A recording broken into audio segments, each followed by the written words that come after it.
Welcome back. It's time for a little truth telling, or at least some lessons on better hearing the truth when it comes to your performance in the workplace. And let's face it, we all have triggers that can block our ability to really hear and fairly process performance evaluations. But our workplace expert, Mary Abbajay, is here to say, be not afraid. There are key steps you can take to becoming a real pro at positively processing even the most negative feedback.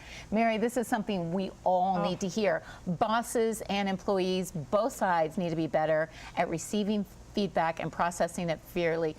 So you say there's three main triggers. Let's start with number one. Truth triggers. That's when someone's telling you something and you're not hearing it because you're sitting there saying in your mind, you're just wrong.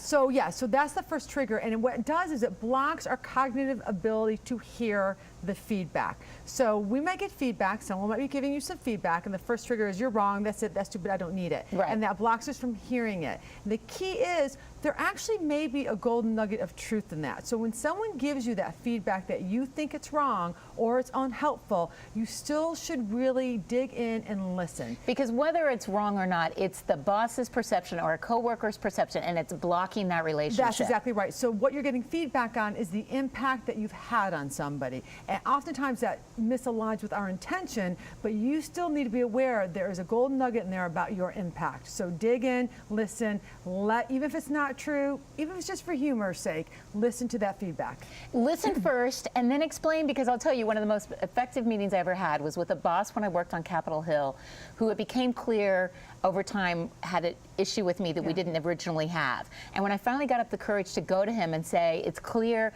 you're upset with me, and I thought it was about something else. I thought it was because of my personality, that I was just too loud, too in your face, and it turned out something had happened that he had heard about, and it was wrong. It hadn't happened.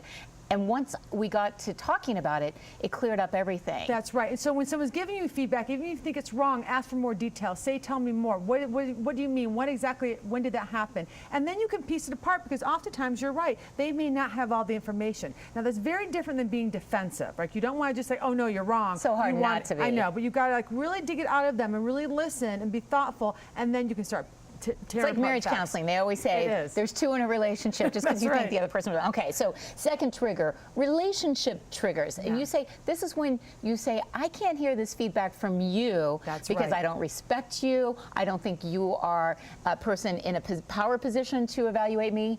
How do you deal with that? So when you get the relationship trigger, that starts our emotional churn, right? And that's really hard to hear things when you're emotional. It's really important to separate the who from the what. All right. And this is so common because more and more people have bosses who are younger than them, and they immediately have this attitude of, I can't respect you because you're younger. That's a perfect example of a relationship trigger. So you got to separate the who from the what. Really dig into the what, like find out what it is. Same, then you go into the truth trigger, find out what it is, get some details, and then in the back of your mind, you have to realize this also might be about the relationship, but don't bring the relationship into it quite yet. Separate these two pieces.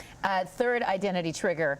Your feedback threatens who I am. Now, this one I didn't fully understand, so explain this one to me. Let's say I give you some feedback. Let's say, well, Rebecca, you talk too fast in this interview today. So, which I do. Which I love.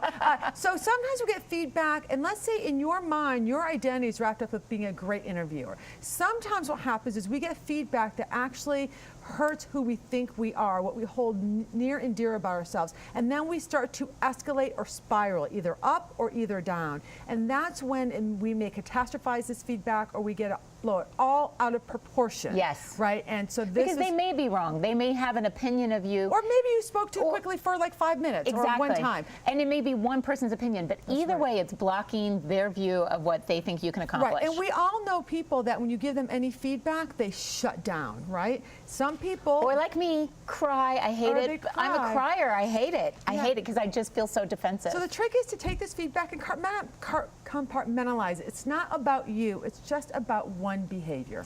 Can we, next time you're back, talk about this further? Because you have some feedback tips that go beyond this, like saying thank you no matter what you heard. No matter what you do, I would Can we do, this show's going to be all about part twos. We've got part 2 of our A block. I want to do part 2 of feedback. Yes, and we can talk about giving it too.